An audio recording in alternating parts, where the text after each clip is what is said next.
right, let's cut the crap. No more of this. Wait till the next day so I can do a proper reaction. I want to do this now, and I'm angry now, so we're doing this fucking angry. And yes, this was pre-planned to take off this shirt and put on another shirt, not an Arsenal shirt, but I'm still doing it because this shirt, this beauty here, is not worthy of what the fuck we just witnessed. I'll be back in a second. Much better. That's much better.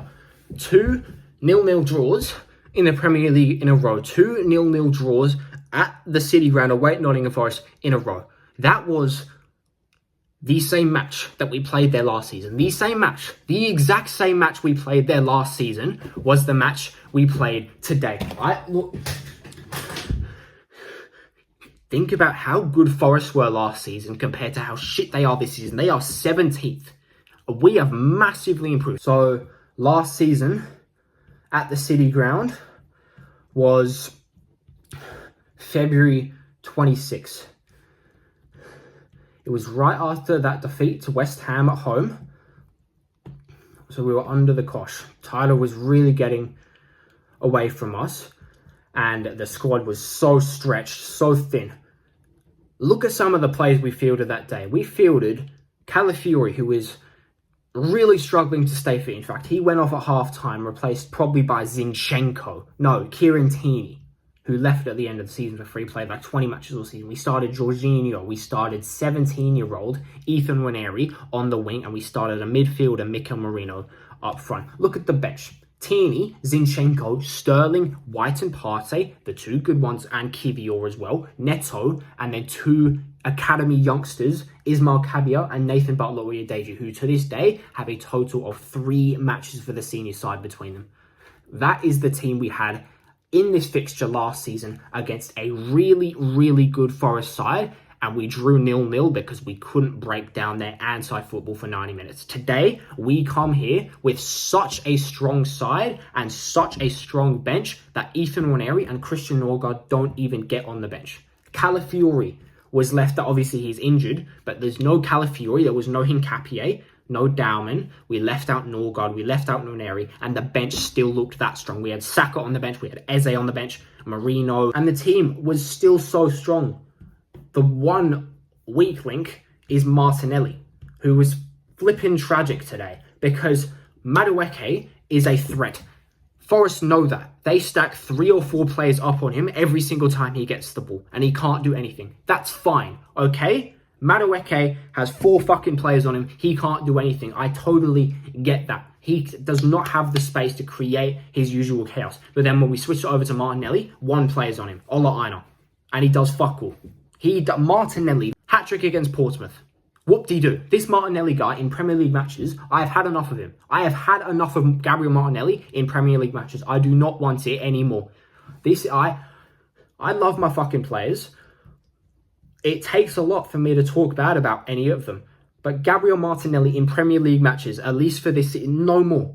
At least for this season. In the summer, we reassess. We see if we want to sell Trossard or sell Martinelli.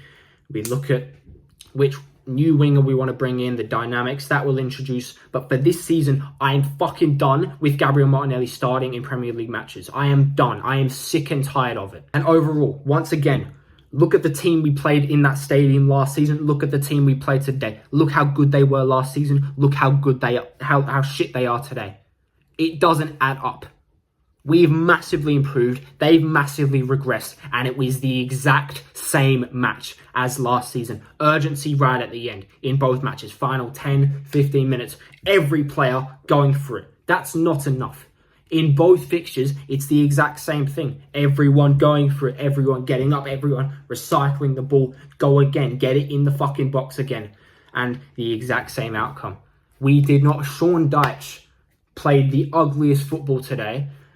I don't even know what manager they had when we went there last season, but it was the exact same match and the exact same outcome because we cannot break down anti-football for 90 minutes. That's 3 matches this season where we have been hampered by not being able to break down anti-football and a compact defensive shape to save our life. We are so lucky it's not cost us on more occasions this season because last season, 14 draws in the league. So many of those matches are down to not being able to break down low blocks.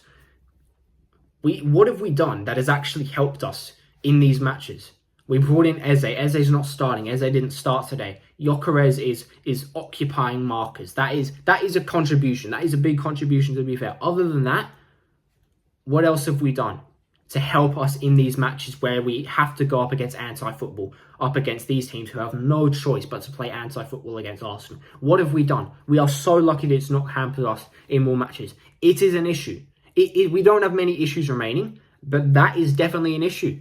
And I see it as one going forward. Now, should that have been a penalty? Yes. Ola Aina literally tries to keep it in play with his hand. Whether that's intentional or not, we don't know. But that is definitely a penalty. I have no right to come on here and accuse Michael Oliver or Howard Webb or PGM or as a whole as corrupt. But the signs are there. And to be honest, I'm not even that mad about not getting that penalty, even though it should have been yes, it should have been a penalty. I'm not even that mad about it because we shouldn't need a penalty in the final 10 minutes to win that game. We had so many, second half was just get the ball into the box and pray. And so many times, we get a connection on it, it goes wide. So many times. In the first half, we should have, Martinelli, how has he not scored that? Genuinely, he's side-footed it. It's basically hit his heel, and it's gone wide. Matt Sells is another player. There's so many Forest players. Murillo, Matt Sells, Aina, Nico Williams. I honestly believe the only Forest player that was there last season that has improved into this season is Elliot Anderson. The only player. Matt Sells has massively downgraded this season. Got overtaken by John Victor in the pecking order. The only reason Sells starts there is because Victor's out injured, right? And Martinelli still cannot put that chance away against Matt Sells. Gyökeres never got the service today, so he can't. He has every right to complain. Used his physicality well. That's something he does well, right? Uses his body, bullies backlines. That one moment where he's got in behind, he needs to be quicker.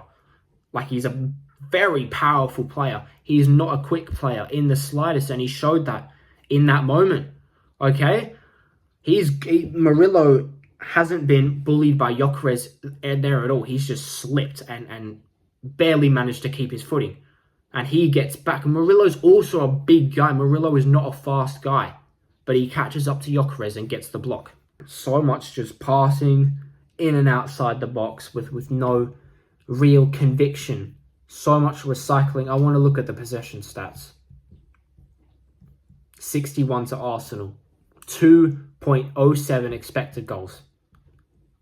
15 shots. 3 on target. 4 big chances.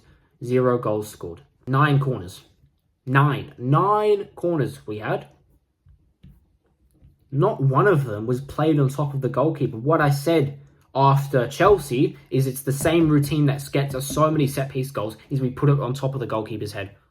And someone is there. Keeper can't deal with it, and someone is always there. 9 corners, and not a single one of them was on top of the goalkeeper's head. Genuinely, who even showed up today? I think you can't discredit Madueke all too much. He did everything he could.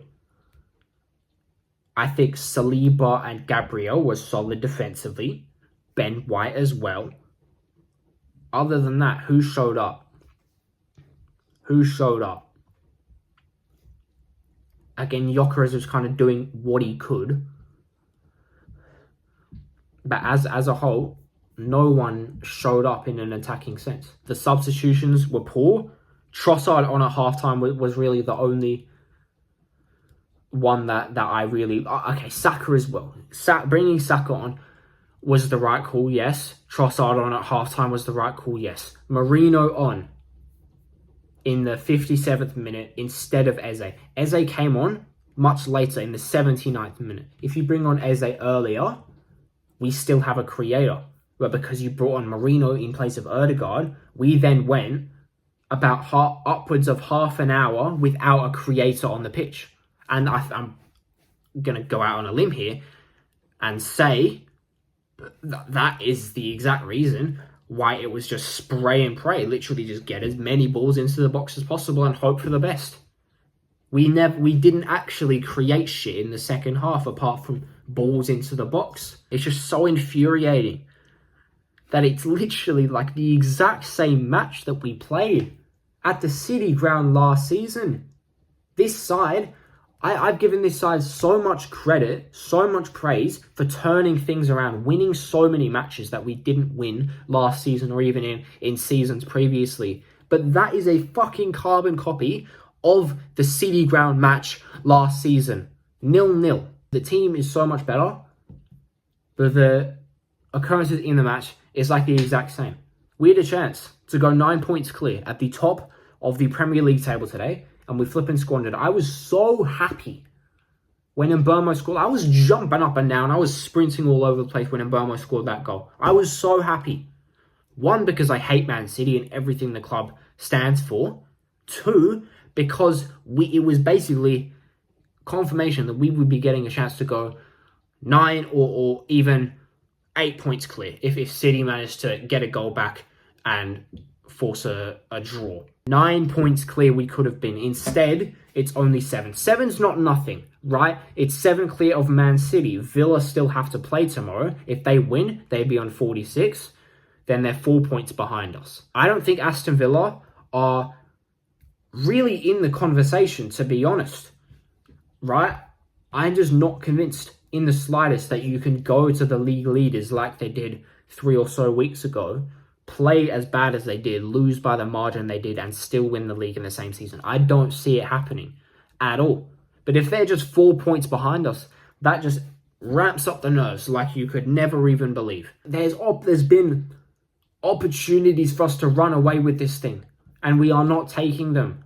Again, last season, we would watch Liverpool and City slip up, and we would also slip up. We would never capitalize on their slip-ups.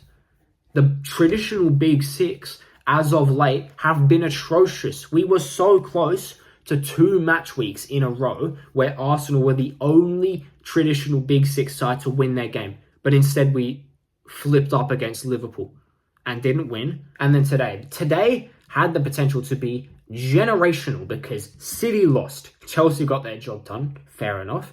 Liverpool and Spurs both dropping points at home to teams in the relegation zone. The Big Six today, apart from Chelsea and United, were atrocious. We had the chance to capitalize on that and go so far ahead of the pack.